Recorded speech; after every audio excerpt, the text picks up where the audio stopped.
Hey guys, and welcome back to DarkLogic Studios' Attack on Titan theories and discussions. Before we go any further, I want to give you fair warning that these videos are going to contain lots and lots of spoilers. So if you're not caught up with the manga, then what are you doing with your life? Seriously though, if you don't want spoilers, you should probably click on something else. If you're all caught up though, then let's get to it.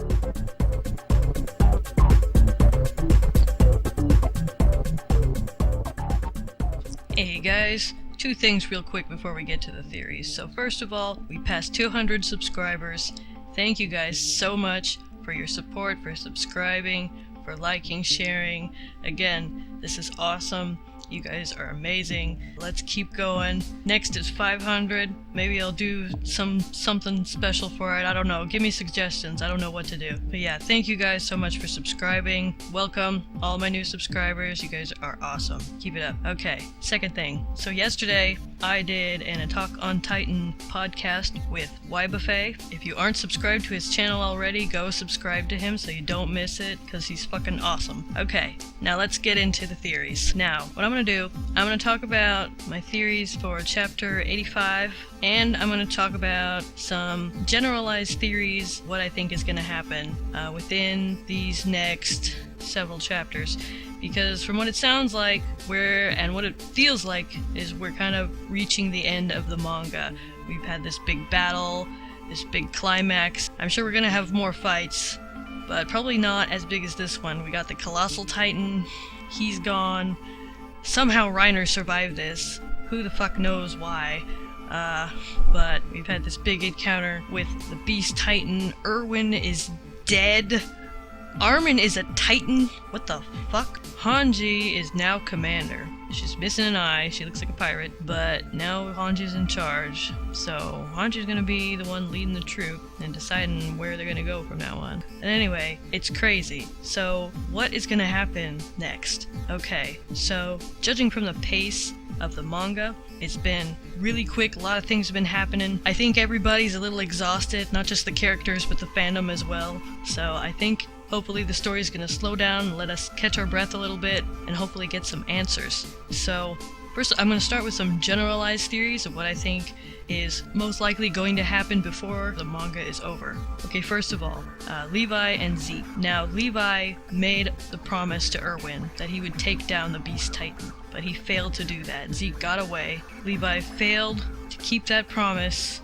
It's the whole reason that Erwin sacrificed his life and all those cadets' lives, and it didn't happen. And Levi's gonna carry that guilt until he takes down the Beast Titan. So I think we are definitely going to see another encounter with these two at some point. What worries me about this is that this might mean that Levi could die. And the reason I say this is I have argued several times that they're not going to kill Levi off ever, because he's the most popular character in the manga. And if they killed him off, in practicality it would be a really stupid decision for them, because they'd basically lose a shitload of money, because a lot of people probably wouldn't want to read the manga after Levi died. And of course there are other reasons, but they could get away with killing Levi if it happened at the very end of the manga, because by that point the story would be over. But I don't know. I'm going to say there's probably a 50-50 chance that he's going to die, because Levi and Zeke are very evenly matched. They both fucked each other up real good, and Levi, I really hope Levi doesn't die, because I will cry my ass off.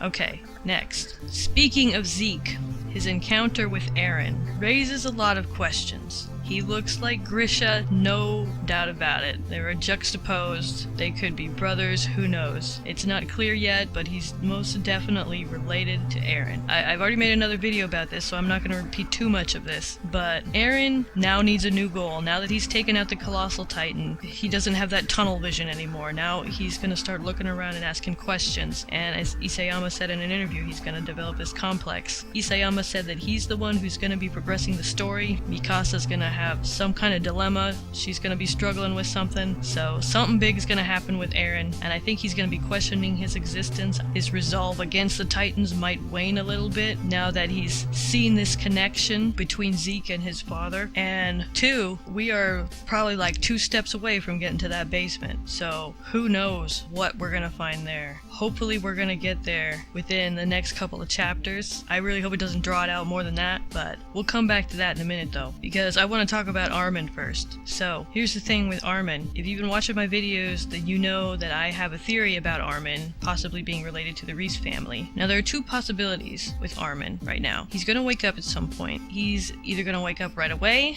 or it could take him some time. If he wakes up right away and he has Bertolt's memories, there's very high chance that that means that he is, in fact, a member of the Reese family. If it takes him some time to wake up and he doesn't have Bertolt's memories, then that probably means he's not a member of the Reese family. Again, considering the pace that we are taking right now in this manga, considering the amount of chapters that we have left, I don't think that we are going to be dicking around with Armin unconscious for a while.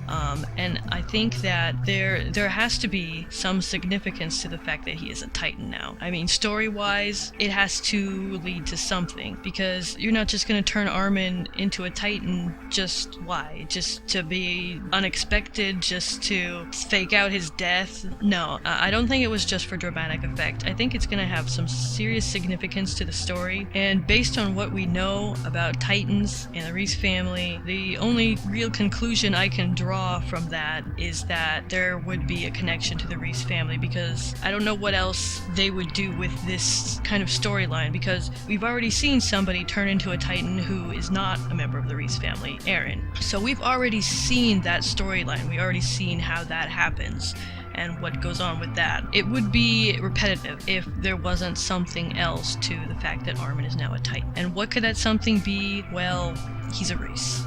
That's the only thing I can come up with. Now, if he wakes up, say he wakes up and he is a Reese, he's going to get Bertolt's memories, he's going to remember all this stuff, he's going to remember what happened to Marco, he's going to remember whatever Bertolt knows about the Titans, the Titan village, the Titan shifters. He's going to get all his memories from his past. Not only is he going to find out what the Titans are and what their mission is, he's going to see Bertolt's childhood. He's going to see how Bertolt came to be this warrior. What's interesting right now too is that we have several different means and where we could learn a lot very quickly.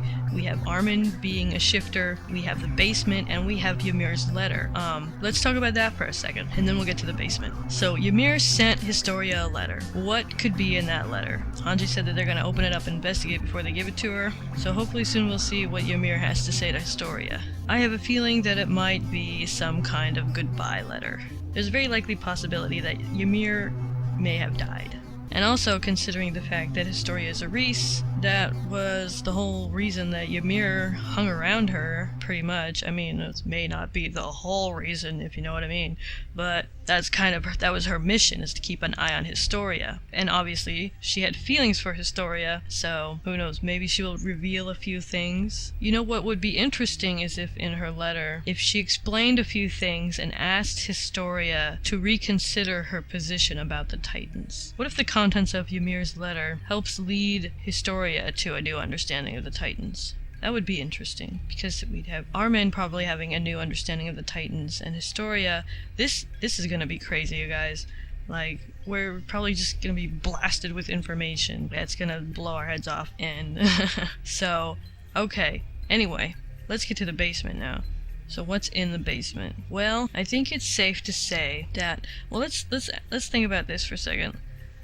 Grisha came to the walls from the village, we can assume. He knew nothing about humans. If you remember the chapter when Shadis found him, like right before they went on the Return to Shiganshina arc, Keith Shadis was explaining to Eren how he met Grisha and how he didn't know all this stuff. He'd found him just wandering outside the walls, and he'd had to teach him about the human world, and he didn't know anything about it, and he was so confused. He's like, why doesn't this guy know anything? Is he he hit his head or something? But obviously, as we know now, he was a shifter. He came from somewhere outside the walls to the human world to be part of it and to try to understand it and to help people. He was a doctor and he wanted to be on our side. And after the wall fell, or maybe it was before the wall fell, Grisha went and ate Rod Reese's entire brood of kids and took the coordinate. But then later on they were talking about how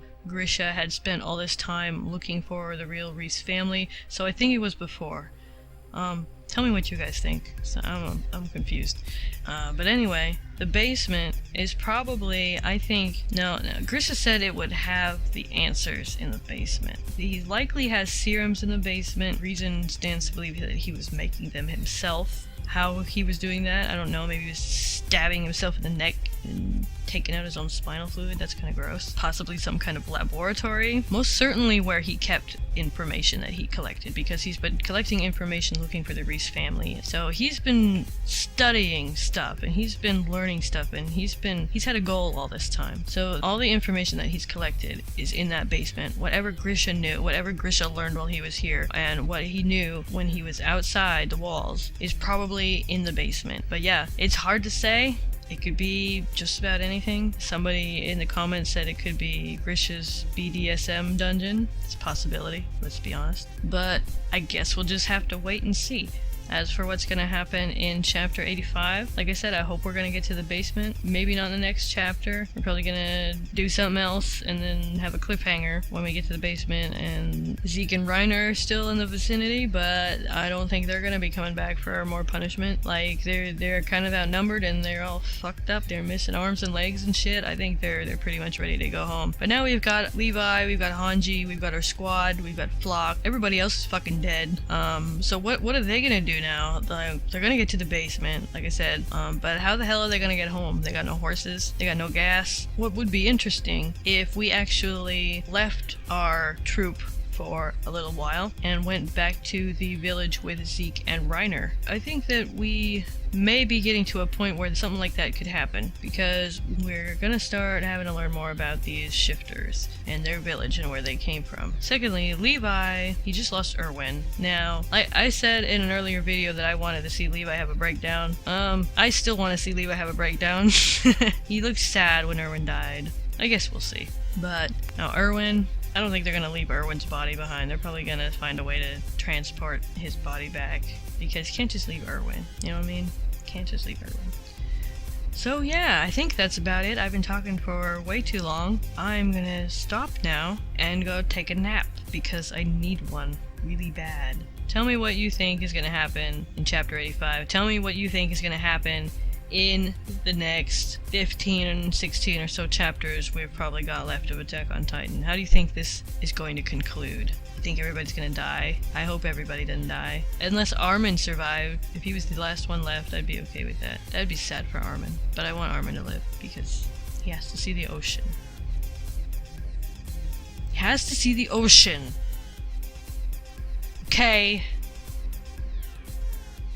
I love Armin.